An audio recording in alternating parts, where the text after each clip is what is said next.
Bonjour, depuis une semaine a lieu dans notre collège Saint-Gabriel une exposition encadrée par la MJC.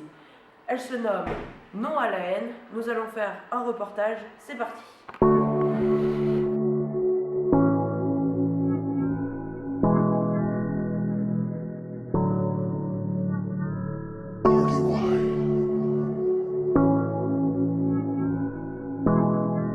Alors le but de l'exposition, c'est de faire interagir les jeunes, que ce soit les jeunes qui participent en premier lieu. On essaye de tout faire pour que ça participe au maximum. L'expo, c'est faire réfléchir les élèves sur les notions de discrimination, surtout de déconstruire ce que c'est un stéréotype, un cliché, pour être finalement dans une citoyenneté active.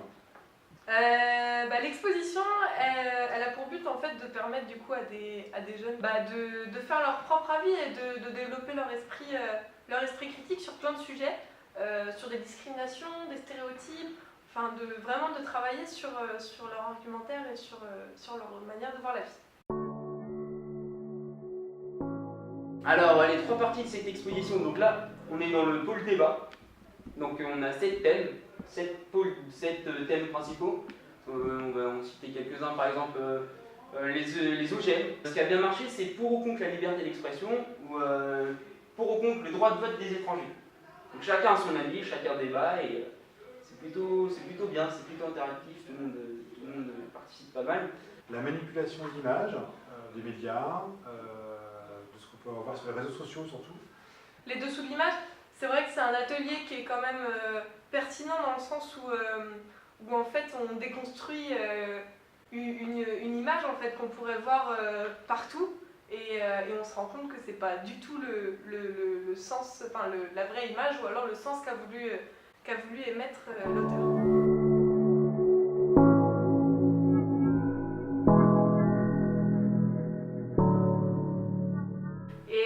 Et donc l'UNMJC en Alsace a créé cette exposition de Non à la haine. Voilà comment ça a été créé. Et donc c'est une expo qui est itinérante, donc qui parcourt la France. Donc vous partirez en Belgique, enfin l'exposition partira en Belgique dans quelques semaines. Oui. Qu'est-ce qui va se passer là-bas en Belgique? L'exposition va être animée de différentes formes. Donc là, ici, c'est dans un collège. D'autres vont le mettre directement dans des structures que s'appellent des maisons de jeunes, des destinations aussi d'adultes et de jeunes adultes. Voilà. Donc, ils vont faire des animations, soit sous forme en lien avec des concerts, ou bien de manière libre. Voilà.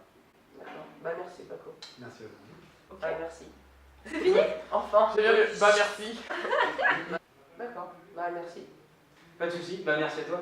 Merci à vous. D'accord. Merci Paco. Merci à vous.